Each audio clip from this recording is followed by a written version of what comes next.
പിതാവിൻ്റെയും പുത്രൻ്റെയും പരിശുദ്ധാത്മാവിൻ്റെയും നാമത്തിൽ ആമേൻ. ഇന്ന് ഏപ്രിൽ 19 ശനിയാഴ്ച. നമുക്ക് പ്രാർത്ഥിക്കാം. അമ്മേ പരിശുദ്ധ അമ്മേ, അമ്മേ പരിശുദ്ധമ്മേ, ദൈവമാതാവേ, ദൈവമാതാവേ, കൃപാസനത്തിലൂടെ ഞങ്ങൾക്കും ഞങ്ങളുടെ ദേശത്തിനും അമ്മ മധ്യസ്ഥം തേടി തന്ന എല്ലാ അനുഗ്രഹങ്ങൾക്കും കൃപകൾക്കും ഞങ്ങളിപ്പോൾ ഹൃദയം നിറഞ്ഞ നന്ദി പറയുന്നു. അമ്മേ പരിശുദ്ധ അമ്മേ പരിശുദ്ധമ്മേ, ദൈവമാതാവേ, 2004 ഡിസംബർ 7 ഉച്ചകഴിഞ്ഞ് 2:30 കൃപാസനത്തിൽ സംഭവിച്ച അമ്മയുടെ പ്രത്യക്ഷപ്പെടലിനെ കുറിച്ച് തിരുസഭയ്ക്ക് സമർപ്പിച്ചിരിക്കുന്ന പഠനരേഖകളുടെ സഭാത്മകമായ പഠനം ആരംഭിക്കുവാൻ ഞങ്ങൾ പ്രാർത്ഥിക്കുന്നു. അമ്മേ പരിശുദ്ധ ഭൂസ്വർലോകങ്ങളുടെ രാജ്ഞിയായ അങ്ങേയ്ക്ക് ഭൗമ സംരക്ഷണത്തിനായി പ്രപഞ്ച പ്രകൃതിയെ തന്നെ തിരുസഭ പ്രതിഷ്ഠിക്കുവാൻ ഈ പ്രത്യക്ഷീകരണം വഴി ഇടയാക്കണമേ. പരിശുദ്ധ അമ്മേ, ജപമാല മാതാവേ, സകല കൃപാസനം പ്രാർത്ഥനകളോടും ചേർത്ത് ഞങ്ങളിപ്പോൾ പ്രാർത്ഥിക്കുന്ന ഈ കുടുംബത്തിന്റെ പ്രത്യേക നിയോഗം. മക്കളെ,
അമ്മയുടെ പ്രത്യക്ഷീകരണത്തിന്റെ ഈ അനുഗ്രഹവേളയിൽ ഞങ്ങൾക്ക് സാധിച്ചു തരുവാൻ കനിയണമേ.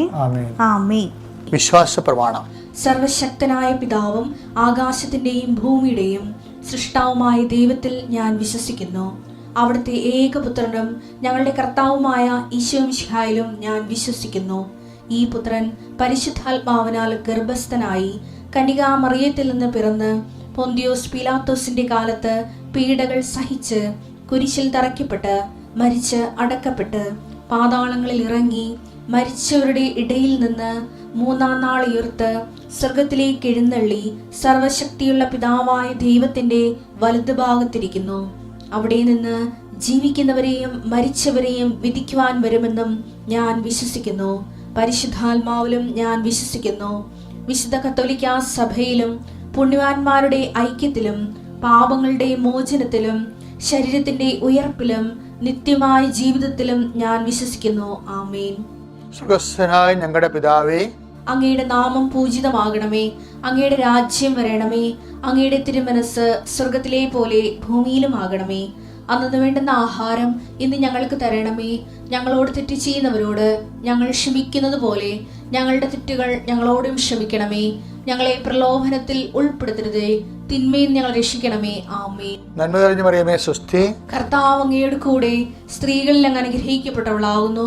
അങ്ങയുടെ ഉദരത്തിൻ ഫലമായി ഈശോ അനുഗ്രഹിക്കപ്പെട്ടവനാകുന്നു. പരിശുദ്ധ മറിയമേ, തമ്പുരാന്റെ അമ്മേ, പാപികളായ ഞങ്ങൾക്ക് വേണ്ടി ഇപ്പോഴും ഞങ്ങളുടെ മരണസമയത്തും തമ്പുരാനോട് അപേക്ഷിക്കണമേ. ആമേൻ. കർത്താവിന്റെ ഉന്നതമായ നാമത്തിന് സ്വസ്ഥം ചെയ്യുന്ന കർത്താവിന്റെ വിശുദ്ധ പൗരോഹിത്യത്തെ മഹത്വപ്പെടുത്തണമേ. കർത്താവ് സഭയിലുള്ള സാന്നിധ്യം പ്രകടമാക്കണമേ. 39 വർഷം ഞാൻ അർപ്പിച്ച കുർബാനയുടെ യോഗ്യതയാൽ കൃപാസന അൾത്താറെ ജീവനോടെ പ്രത്യക്ഷപ്പെട്ട പരിശുദ്ധ അമ്മയുടെ മാധ്യസ്ഥത്തിലെ കർത്താവെ, ഈ പ്രാർത്ഥനയിൽ പങ്കെടുക്കുന്ന ഓരോ മകനെയും മകളെയും യേശുക്രിസ്തുവിൻ്റെ നാമത്തിൽ ഞാൻ ആശീർവദിക്കുന്നു.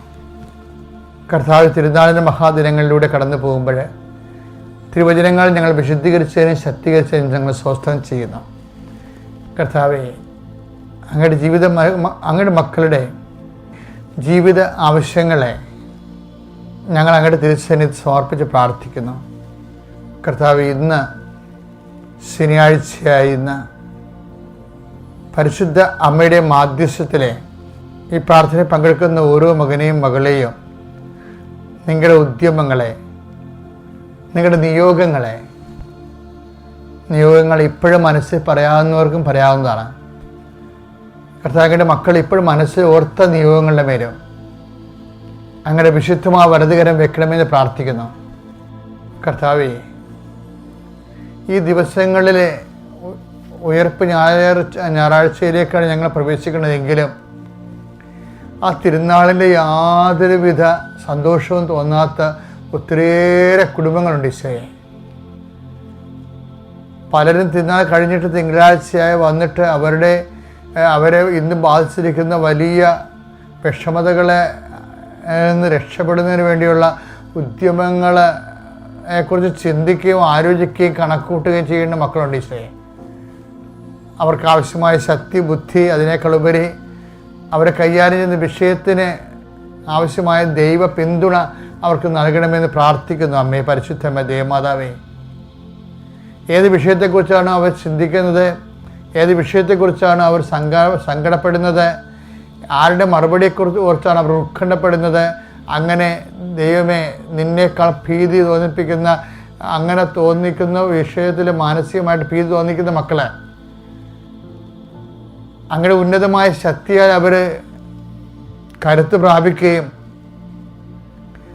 അവരഭിമുഖീകരിക്കാൻ പോകുന്ന, സംസാരിക്കാൻ പോകുന്ന, ഇടപെടാൻ പോകുന്ന വിഷയങ്ങളുടെ മേലെ ഞാൻ നിനക്ക് മുമ്പേ എൻ്റെ ദൂതനെ അയക്കുമെന്ന് അളിച്ച കർത്താവിൻ്റെ ദൂതൻ അവരുടെ കൂടെ പരിശ്രമിക്കുകയും അവർ മഹാസങ്കടത്തോടെയും ആശങ്കയോടെയും നോക്കിപ്പാത്തിരുന്ന വിഷയങ്ങളുടെ മേലെ അത് സംഭവിക്കുമ്പോൾ വളരെയേറെ സന്തോഷം തോന്നുകയും അങ്ങനെ ഉത്കണ്ഠപ്പെടേണ്ട ഒരു വിഷയമില്ലാത്ത രീതിയിൽ ദൈവം തന്നെ അവരുടെ കാര്യങ്ങളെ ഏറ്റെടുക്കുകയും ഏറ്റെടുത്ത പോലെ അവർക്ക് അനുഭവിക്കാൻ അവർക്ക് ഇടവരുത്തട്ടെ എന്ന് കർത്താവിൻ്റെ നാമത്തിൽ പ്രാർത്ഥിക്കുന്നു. ഒരു നിമിഷം വീണ്ടും മൗനമായി നിങ്ങളുടെ ഇന്നത്തെ മാനസിക അവസ്ഥകൾ, സങ്കടങ്ങൾ, കുടുംബത്തിൻ്റെ പ്രത്യേക ദുരന്തങ്ങൾ മനസ്സിലോർത്ത് അച്ഛനോട് ചേർന്ന് പ്രാർത്ഥിക്കുക. ഞാൻ മനസ്സിൽ പ്രാർത്ഥിക്കുമ്പോൾ നിങ്ങളുടെ കുടുംബ വിഷയങ്ങൾ, മാനസിക അവസ്ഥകൾ സമർപ്പിച്ചുകൊണ്ടേയിരിക്കണം. രോഗപ്പെട്ടവർ, ഭീതിപ്പെട്ടവർ, പലതരത്തിൽ വിഷമം അനുഭവിക്കുന്നവർ, പല ക്ലേശങ്ങളിൽ അകപ്പെട്ടിരിക്കുന്നവർ, സമാധാനം നഷ്ടപ്പെട്ടിരിക്കുന്നവർ, ഇനി വരാൻ പോകുന്ന കേസുകൾ, അതുപോലെ ഒത്തുതീർപ്പിൻ്റെ സാഹചര്യങ്ങൾ, നിങ്ങൾക്ക് ലഭിക്കേണ്ട ഔദാര്യങ്ങൾ, അതേസമയം തന്നെ മറ്റുള്ളവർ നിങ്ങളിൽ നിന്ന് വാങ്ങിച്ചെടുത്തിട്ട പണം, അതും അതില്ലാത്തതുപോലെ നിങ്ങൾക്ക് ഉണ്ടാക്കിയിരിക്കുന്ന സങ്കടങ്ങൾ, അതുപോലെ അതിനുവേണ്ടി നിങ്ങൾക്ക് വേണ്ടി പ്രാർത്ഥിക്കുന്ന പ്രാർത്ഥനകൾ എല്ലാം കൊണ്ട് ദൈവത്തിൻ്റെ കാര്യങ്ങൾ ചിന്തിക്കുന്ന കാലത്ത് പോലും ആ ചിന്തിക്കാൻ പറ്റാത്ത വിധത്തിൽ മറ്റ് പല കാര്യങ്ങളെ ഓർത്തുകൊണ്ട് വേവലാതി കൊള്ളേണ്ടി വരേണ്ട ആ എല്ലാ സാഹചര്യങ്ങളും യേശുക്രിസ്തു നാമത്തിൽ ഇപ്പം നീങ്ങിപ്പോട്ടെ എന്ന് കൽപ്പിക്കുന്നു. നിത്യം പിതാമ്പുത്രനും പരിശുദ്ധാത്മാവിനെ നീക്കുവാമേ. എൻ്റെ പ്രിയപ്പെട്ടവർ, ഇന്ന് ദുഃഖശനിയാഴ്ചയാണ്. ഞാൻ ഈ ദിവസത്തെ ഭയങ്കരമായ രീതിയിൽ ധ്യാനിച്ചിട്ടുള്ളതാണ് പലപ്പോഴും. ഞാൻ ധനിക്കാൻ കാരണം മാതാവിൻ്റെ അഗാധ മൗനത്തിൻ്റെ ദിവസമാണിത്. ഇന്നലെ വൈകുന്നേരം കർത്താവിൻ്റെ നിശ്ചലമായ ശരീരം കബറടങ്ങിയപ്പോൾ അമ്മ സാക്ഷിയായിരുന്നു. അമ്മ അപ്പം മനസ്സിൽ പറഞ്ഞു കാണും, ഈശോ പറഞ്ഞതുപോലെ, പിതാവേ, ഭൂമി ഞാൻ അങ്ങയെ മഹത്വപ്പെടുത്തി, ഇനി അങ്ങേ പക്കൽ എന്നെ മഹത്വപ്പെടുത്തണമേ. അത് ഈശോ പറയുന്നത് വലിയ വ്യാഴാഴ്ച സന്ധ്യയ്ക്കാണ്. അമ്മ പറഞ്ഞിട്ടുണ്ടെങ്കിൽ അത് പറഞ്ഞിട്ടുള്ളത് വലിയ ശനിയാഴ്ചയായിരിക്കും. എന്താ കാര്യം വെച്ചാൽ ഉയർപ്പിൻ്റെ ആ ഭാഗങ്ങളിലൊന്നും അമ്മയില്ല. അമ്മയ്ക്ക് ഉയർപ്പിനെക്കുറിച്ച് ഭയങ്കരമായ കർത്താവിൻ്റെ കപടത്തെക്കുറിച്ചും വിജയം വരിച്ച മരണത്തെ വെന്ന് ജീവനെ പുനരുദ്ധരിച്ച ലോകത്തിന് പ്രത്യാശയുടെ പുതിയ വാതായനം, പ്രകാശവാതിൽ തുറന്നിട്ട ആ വിഷയത്തെക്കുറിച്ചൊക്കെ അമ്മയ്ക്ക് വളരെ കൃത്യമായ ആലോചനയും അഗാധമായ ബോധ്യങ്ങളുമുണ്ട്. അതുകൊണ്ടാണ് സുവിശേഷം പോലും ഈ ദിവസങ്ങളിൽ അമ്മയെ പിന്നീട് സംസാരിക്കാൻ അനുവദിക്കാത്തത്. എന്താ കാര്യം വെച്ച് കഴിഞ്ഞാൽ യാക്കോബിൻ്റെ ഗോത്രത്തിൽ അവൻ എന്നേക്കും വലിയവനായിരിക്കും, അവൻ്റെ രാജ്യത്തിന് അവസാനം ഉണ്ടാകുകയില്ലെന്ന് അമ്മയോടാണ് പറഞ്ഞത്. ലൂക്കായുടെ സുവിശേഷം 1-ാം അധ്യായം 33-ാം വാക്യം. യാക്കോബിന്റെ ഭവനത്തിന്മേൽ അവൻ എന്നേക്കും ഭരണം നടത്തും. അവന്റെ രാജ്യത്തിന് അവസാനം ഉണ്ടാകുകയില്ല. പിലാത്തോസ് അതാണ് പറഞ്ഞത്. പിലാത്തോസിനോട് പറഞ്ഞായിരുന്നേ, യഹൂദന്മാരെ, അവൻ യഹൂദന്മാരുടെ രാജാവാണെന്നല്ല, മറിച്ച് താൻ യഹൂദന്മാരുടെ രാജാവാണെന്ന് അവൻ പറഞ്ഞു എന്ന് എഴുതണമെന്ന്. പക്ഷേ പിലാത്തോസ് എഴുതി വച്ചിരിക്കുന്നത് യേശു നസ്രേനി റക്സ് യുദയൂരു എന്നാണ്. എന്താ എഴുതിയിരിക്കണത്? അവൻ യഹൂദന്മാരുടെ യേശു യഹൂദന്മാരുടെ രാജാവാണ് എന്നാണ്. അപ്പോൾ പിലാത്തോസ് പറഞ്ഞ് അത് എഴുതപ്പെട്ടതാണ്. What I have written is written എന്ന് വെച്ചാൽ അങ്ങേര് എഴുതിയെന്നല്ല, what I have written is written എന്നാണ് ഇംഗ്ലീഷിൽ കിടക്കുന്നത്. എന്ന് വെച്ച് കഴിഞ്ഞാൽ അത് വചനത്തിലുള്ളതാണ്, അത് അവനെക്കുറിച്ച് എഴുതിയിട്ടുള്ളതാണ്, അവൻ്റെ രാജ്യത്തിന് അവസാനം ഉണ്ടാകത്തില്ലെന്ന്. അത് പിലാത്തോസ് പറയാതെ പറയുകയാണ്. ഈ പറയാതെ പറയുന്ന കുറേ കാര്യങ്ങളുണ്ട്. മഹാപുരോഹിതനോട് കയ്യഫാസ് പറഞ്ഞില്ലേ, കയ്യഫാസ് പറഞ്ഞു, നിങ്ങൾക്കൊന്നും അറിയത്തില്ല, ജനങ്ങളുടെ പാപത്തിന് വേണ്ടി ഒരാൾ മരിക്കുന്നതാണ് നല്ലതെന്നും അറിയത്തില്ല എന്ന് പറഞ്ഞ് ഉടനെ സുവിശേഷം പറയും, കയ്യഫാസ് ഇത് പറഞ്ഞത് അവൻ ആ വർഷത്തെ പ്രധാന പുരോഹിതനായിരുന്നു. ഈ ജനത്തിന് വേണ്ടി ഈശോ മരിക്കുന്നത് ദൈവനിശ്ചയമാണെന്നുള്ള തിരുവെഴുത്താണെന്നാണ് പറഞ്ഞത്. ഇതുപോലെ ഇവരെല്ലാം ഈ കർത്താവിൻ്റെ തിരുമരണത്തിന് ഇടയാക്കിയിട്ടുള്ള പ്രധാന കഥാപാത്രങ്ങളൊന്നായ കയ്യഫാസും പിലാത്തോസും ഒക്കെ അവർ പറയുമ്പോൾ പറയാതെ തന്നെ ദൈവജനങ്ങൾ അറിയാതെ പറഞ്ഞു പോകും. അത് തന്നെയാണ് പിലാത്തോസിന് സംഭവിക്കുന്നത്. But I have written is written. മലയാളത്തേക്ക് തർജ്ജമ ചെയ്തപ്പോൾ ഞാൻ എഴുതിയത് തന്നെയെന്നല്ല, ആ എഴുതിയത് ആരാണ്? പിലാത്തോസ് എഴുതിയതല്ല, ഞാൻ എഴുതിയത് ദൈവം നേരത്തെ അവനെക്കുറിച്ച് എഴുതിയിരുന്നതാണെന്ന്. അപ്പം അത് തിരുത്താൻ പറ്റുന്നില്ല. അപ്പം അതുകൊണ്ട് തിരുത്താൻ പറ്റാത്ത സത്യങ്ങളെ ഹൃദയത്തിൽ സംഗ്രഹിക്കുന്നതാണ് മറിയം. അമ്മയുടെ മുഖ്യ വികാരങ്ങളിൽ ഒന്ന് നിലപാട്, പോസ്റ്റർ. എന്നിലൊന്നെന്താണ്? യേശുവിൻ്റെ അമ്മ. യേശുവിൻ്റെ അമ്മ എന്ന് പറഞ്ഞാൽ സുവിശേഷം പറയും അവളെല്ലാം ഹൃദയത്തിൽ സംഗ്രഹിച്ചു. ഇപ്പോഴേ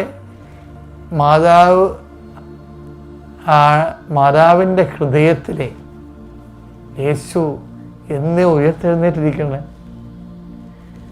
മാതാവിൻ്റെ ഹൃദയം ഉയർത്തുന്നേറ്റ് യേശുവിൻ്റെ കബറിടമാണ്, തുറന്നു കിടക്കുന്ന കബറിടമാണ്.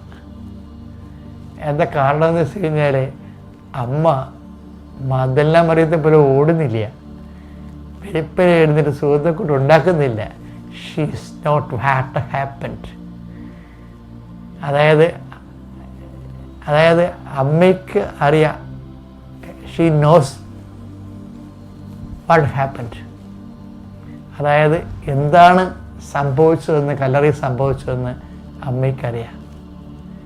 അതുകൊണ്ട് അവർക്ക് തിരക്കില്ല, വ്യഗ്രതയില്ല, സുഗന്ധക്കുട്ടുകൾ ഉണ്ടാക്കേണ്ട ആവശ്യമില്ല. അമ്മ എന്ന് ഹൃദയത്തിൽ സംഗ്രഹിച്ച് വിശ്വാസം, പല കാര്യങ്ങളും വിശ്വാസം. എനിക്ക് പലപ്പോഴും തോന്നി, ഞാൻ യേശു കൈമാറ്റത്തിൻ്റെ വേണ്ടി പ്രത്യേക അഭിഷേകം ചോദിച്ച് വാങ്ങിക്കുന്ന ഒരാളാണ്. എപ്പോഴും ഞാൻ അപ്പായി കാണുമ്പോൾ ചോദിക്കും, കർത്താവിനെ കൈമാറാൻ കരുത്ത് തരണേന്ന് ഓർക്കും. പക്ഷേ അപ്പായെ കൈമാറുന്നതിൻ്റെ നമുക്ക് ഒരു പരിധിയുണ്ട്. കൈമാറാൻ പറ്റുന്നത് കൈമാറാൻ പറ്റാത്തതുകൊണ്ട്, ക്രിസ്തുവിനെ സംബന്ധിക്കുന്ന കാര്യങ്ങളിൽ കൈമാറാൻ പറ്റുന്നതുകൊണ്ട്, പക്ഷെ കൈമാറാൻ പറ്റാത്തതുണ്ട്. അമ്മയുടെ ജീവിതത്തിലും ക്രിസ്തുവിനെ കൈമാറാൻ പറ്റുന്ന ഒത്തിരിയേറെ കാര്യങ്ങൾ അവൻ കൈമാറി. കാനായിൽ അവൻ പറയുമ്പോൾ ചെയ്യാൻ പറഞ്ഞു. അങ്ങനെ പറഞ്ഞ് അവൾ വലിയ ശനിയാഴ്ച മേരി മഗ്ദലിനെ പോലെ ഓടി നടന്നൊന്നും ചെയ്യാതെ ഇരിക്കണം കണ്ടിട്ടില്ലേ? അത് കൈമാറാൻ പറ്റാത്ത വിശ്വാസത്തിൻ്റെ അഭൗമമായ ഒരു നിഗൂഢതയാണ്. ക്രിസ്തു ഒരേ സമയം തന്നെ ഒരു ടൈം കഴിഞ്ഞാൽ പിന്നെ ക്രിസ്തു നമുക്ക് കൈമാറാൻ പറ്റത്തില്ല. കാര്യമില്ല. ചില കഠോരമായ സ്വരങ്ങൾ നമുക്ക് അതിൻ്റെ ഡെസിമൽ നമ്മുടെ ചെവിക്ക് പിടികിട്ടത്തില്ലല്ലോ. അതുപോലെ ഒരു പ്രതിഭാസമാണ് ക്രിസ്തു. ഒരു ടൈം കഴിഞ്ഞാൽ നമുക്കുണ്ടാകുന്ന സ്വകാര്യ ക്രിസ്തു അനുഭവത്തെ കൈമാറാൻ പറ്റത്തില്ല. അതിൻ്റെ ആദ്യ രൂപമാണമ്മ. അതുകൊണ്ട് കൈമാറാൻ പറ്റും ദൈവാനുഭവങ്ങൾ പോലെ തന്നെ കൈമാറാൻ പറ്റാത്ത ക്രിസ്തു അനുഭവം ഈ വലിയ ശനിയാഴ്ച ഞങ്ങൾക്ക് തരണമേ എന്ന പ്രാർത്ഥനയോടുകൂടി വേണം ഇന്ന് രാത്രി ശുശ്രൂഷയ്ക്ക് നീ പോകാൻ. Thank you. അത്യപൂർവ ദൈവാനുഭവങ്ങൾ ഇനി നിങ്ങൾക്കും സ്വന്തം. ഈ യൂട്യൂബ് ചാനൽ ഇതുവരെ സബ്സ്ക്രൈബ് ചെയ്തിട്ടില്ലെങ്കിൽ ഇപ്പോൾ തന്നെ സബ്സ്ക്രൈബ് ചെയ്യുക. ഈ വീഡിയോ ഇപ്പോൾ തന്നെ നിങ്ങളുടെ സുഹൃത്തുക്കൾക്ക് ഷെയർ ചെയ്തുകൊണ്ട് കർത്താവിൻ്റെ പ്രേക്ഷിതരാകുക.